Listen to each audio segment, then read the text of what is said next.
A 5% mortgage is not competing with a 5% savings account. Once your personal savings allowance is used up, a basic rate taxpayer needs a savings account paying 6.25% just to match it after tax. Higher rate? Over 8%. That's what a 5% mortgage actually costs to beat once tax takes its share. But before you touch a single pound of your mortgage, 3 checks can flip that answer completely. And later in the video, there's a third option almost nobody ever covers on YouTube. A way to get the mortgage benefit without giving up access to your own money. Stick around for that. First, do you have 3 months' expenses in reserve? More expensive debts sitting there instead, for example credit cards and loans? Or missing out on employer pension contributions by not paying in?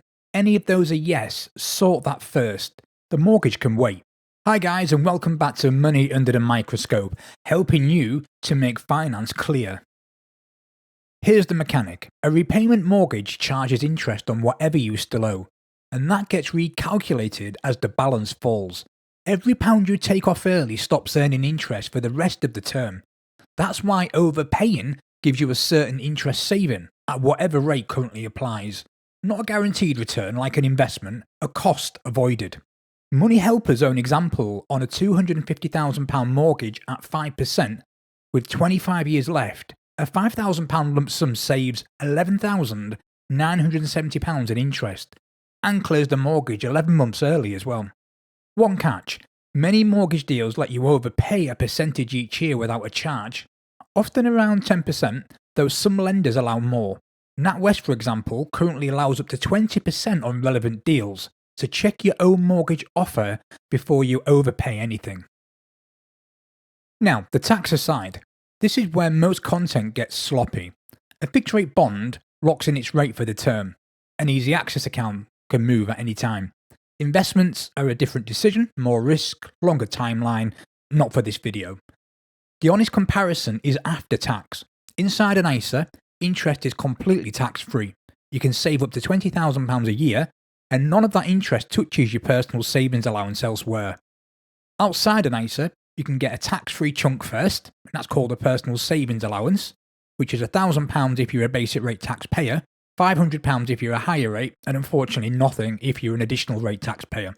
Once that's gone, everything else is taxed on your rate, which is why on a 5% mortgage, a basic rate needs to be 6.25% to match it. A higher rate needs to be over 8%. An additional rate just over 9%. 3 numbers because it's 3 tax bills, not one rate to chase.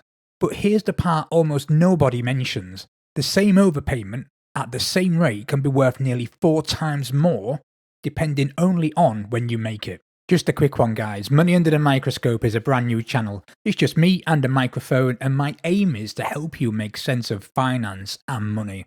If you find this content useful, please hit the like and subscribe button to keep up to date when we release new videos. It's much appreciated. Right, let's get back to the video. Take a £200,000 mortgage, 5%, 25 years, monthly payment of £1,169, overpay £5,000 straight after your very first payment, and you save £11,854 in interest, and you knock off 14 months from the term. Overpay the exact same £5,000 just over 15 years in, and you save only £3,100, 6 months off, almost 4 times less for the exact same money. Nothing shady going on, it's simple. Early in the mortgage you owe more, for longer. The balance you clear early stops earning interest for years and years. Clear it late and there's far less time for that to matter. Same rate, same amount, time is the only variable, and it's the one thing you actually control. One more thing nobody explains properly. When you overpay, what happens next depends on your lender, not a universal rule. Nationwide, for example, automatically lowers your monthly payments after a £500 plus overpayment, unless you tell them otherwise. Other lenders and products handle it differently. Some shorten the term instead, some let you choose, some do both. Ask your lender exactly how they'll apply it, and change the preference if it's not what you want.